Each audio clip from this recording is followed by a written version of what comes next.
Kevin, Kevin's not here. Danny. I'd like to go, sorry for getting my report to you late. There are a couple things that I'd like to mention from that. Starting to gear up at the middle school for the musical. I'd like to thank the music boosters along with the school for supporting the 7th and 8th grade students to go down to a performance down in Ames.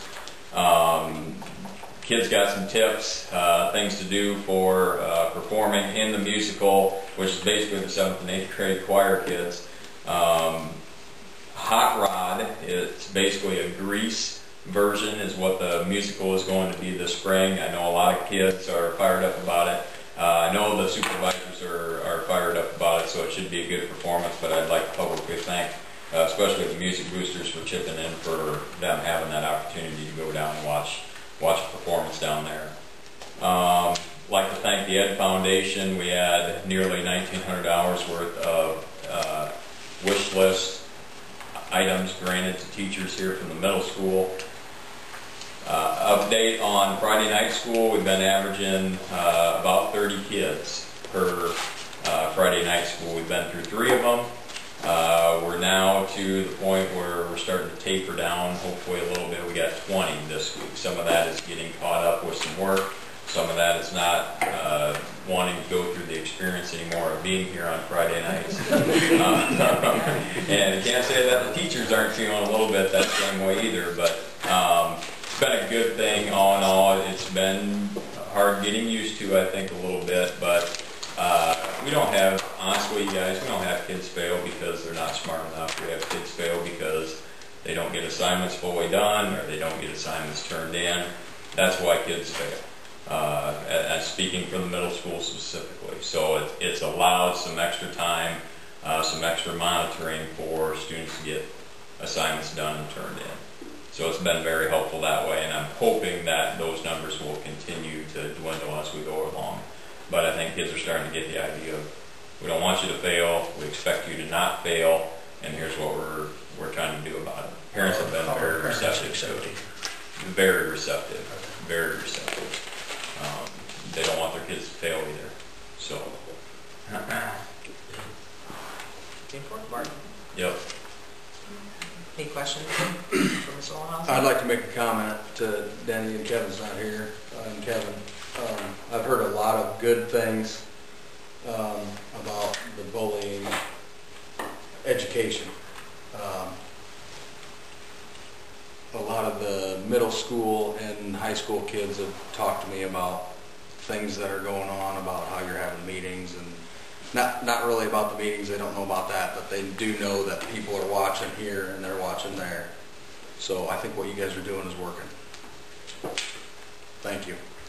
Kids, in all honesty, do a pretty good job, I feel, in knowing what to do about it. As far as going and telling people, sometimes it doesn't always get done. Sometimes the report will come from home, from the parents saying, hey, you know, here's what my child had to tell me about school today. But most of the time, I'd say 90% of the time, it's the kids coming to the teacher, to the principal, to the guidance counselor. So they're understanding the right steps and they're executing them for the most part when something like that happens. It's not happening very often at this juncture at the middle school, I'd say. So, but there are still a few things that we have to investigate. When a student has a difficulty with a person next to him in the locker, and the individual takes the books out of the locker, slams the locker, kicks things out, makes it difficult time after time after time, how do you handle that? I'm assuming it's been reported to the teacher, to who? To everybody in the system. To everybody in the system. How would we handle that? Well, there's a process for bullying and harassment that's been followed religiously. Sometimes the outcome is going to be treated as a disciplinary manner. Other times it's not. I don't know what you're after, Dave, other than processes there that's being addressed. Can they change lockers? I guess that's what. Absolutely. There's a ton of intervention things that we do to try to prevent bullying and harassment from happening. The last step in the process is going through usually is going through the investigation and going to the discipline part. There's a crap load of things that we do in the meantime to try to make things better, make situations better so things like that don't happen. There should be, and I think that there are, as you say, things are being done, because this should be a learning process for everybody involved. You know, you're not up and down the street bullying people, I hope. You know, and if you are, somebody should intervene, and there should be a learning process for you and for the others around you.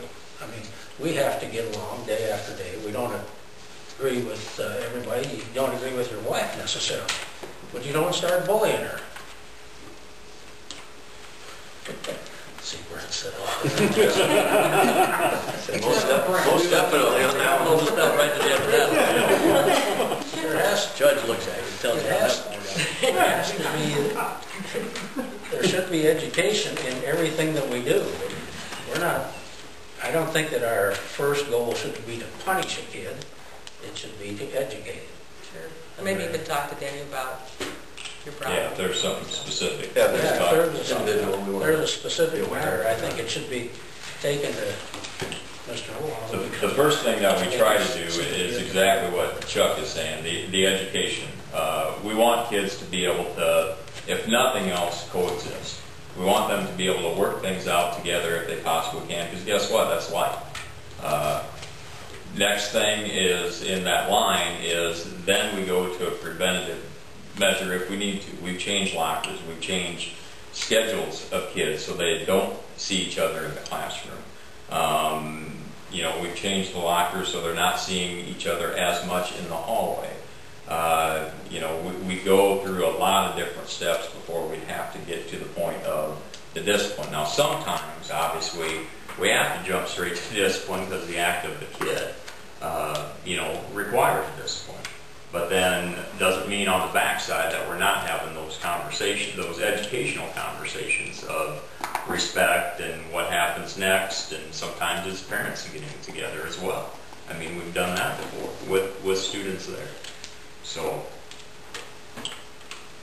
each situation demands its own action, I guess, course of action. I think that has shown some improvement, because if you look at Mr. Linder's report down on the high school, you can see that the numbers have dropped as well. So